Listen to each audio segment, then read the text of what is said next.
Sir, എന്റെ മോൻ എവിടെയാ? എന്തെങ്കിലും വിവരം കിട്ടിയോ? അമ്മേ, അവരെത്തിയിട്ടല്ലേ ഉള്ളൂ. അന്വേഷണം നടക്കട്ടെ. സാർ, എന്റെ മോനൊരു പാവാ സാർ. മാഡം സമാധാനമായിട്ടിരിക്കൂ. വേണ്ടത് ചെയ്യാനാ ഞങ്ങൾ വന്നിരിക്കുന്നത്.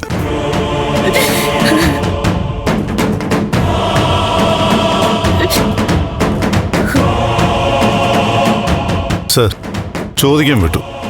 ശരിക്കും എന്താ സംഭവിച്ചേ?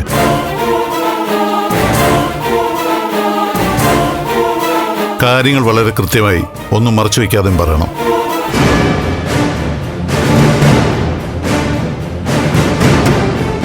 ഒരാളെ പെട്ടെന്ന് വീട്ടിൽ കാണാനില്ലെന്ന് പറഞ്ഞ് പരിഭ്രാന്തിയാവേണ്ട കാര്യം എന്താ?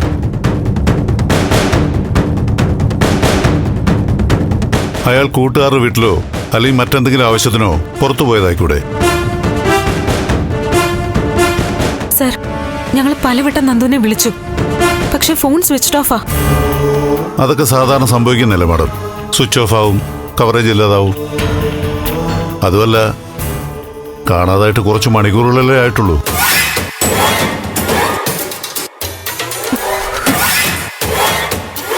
അല്ല, സാധാരണ 1-2 ദിവസം വീട്ടിൽ ഇല്ലാതാവുമ്പോഴാണ് ഒരാളെ സീരിയസ് ആയിട്ട് അന്വേഷിക്കുകയും പോലീസിൽ പരാതിപ്പെടുകയൊക്കെ ചെയ്യുന്നത്.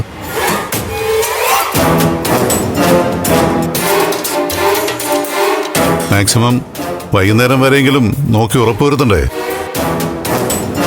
അങ്ങനെ ചോദിച്ചതാ.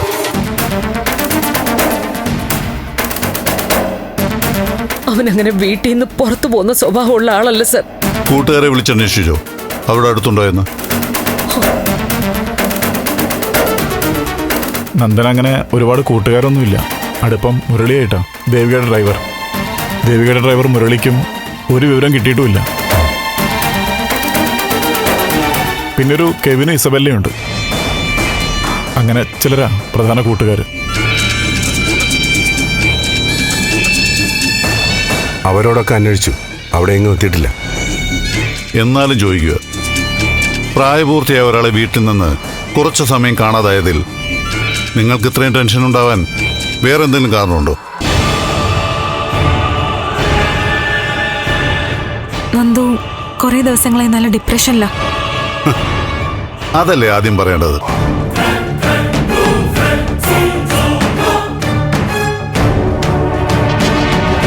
കുടുംബ പ്രശ്നമാണോ, അതോ സാമ്പത്തികമോ, അല്ലെങ്കിൽ വേറെ എന്തെങ്കിലും പ്രശ്നത്തിൽ ചെന്ന് പെട്ടോ?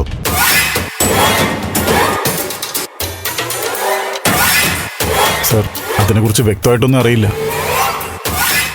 പുള്ളി പൊതുവെ ഒരു ഉൾവലിഞ്ഞ ആളാണ്. മാഡം, എന്താ കാരണം? അവൻ്റെ ജോലിയൊക്കെ നേരത്തെ പോയിരുന്നു. ഇപ്പോൾ കെവിനെന്ന് പറഞ്ഞ അവൻ്റെ കൂട്ടുകാരൻ്റെ കമ്പനിയിലാണ്. സ്വന്തമായൊരു സ്ഥാപനം നടത്തിയിരുന്ന ആള് പെട്ടെന്നൊരു ജോലിക്കാരനായി പോകേണ്ടി വരുന്നൊരവസ്ഥ. അതിൻ്റെ ഒരു മൊത്തത്തിൽ എന്തോ ദുരൂഹതയുള്ള പോലെയാണല്ലോ. സർ, വേറൊരു ദുരൂഹതയില്ല. സർ, സമയം കളയാതെ പെട്ടെന്ന് അന്വേഷണം തുടങ്ങണം പ്ലീസ്. മാഡത്തിന്റെ വെപ്രാളം കാണുമ്പോൾ അറിയാം എന്തോ വലിയ പ്രശ്നമുണ്ടെന്ന്. അങ്ങനെ ഒരു പ്രശ്നമില്ല. അമ്മമാർക്ക് വിഷമവും ടെൻഷനും കൂടുമല്ലോ.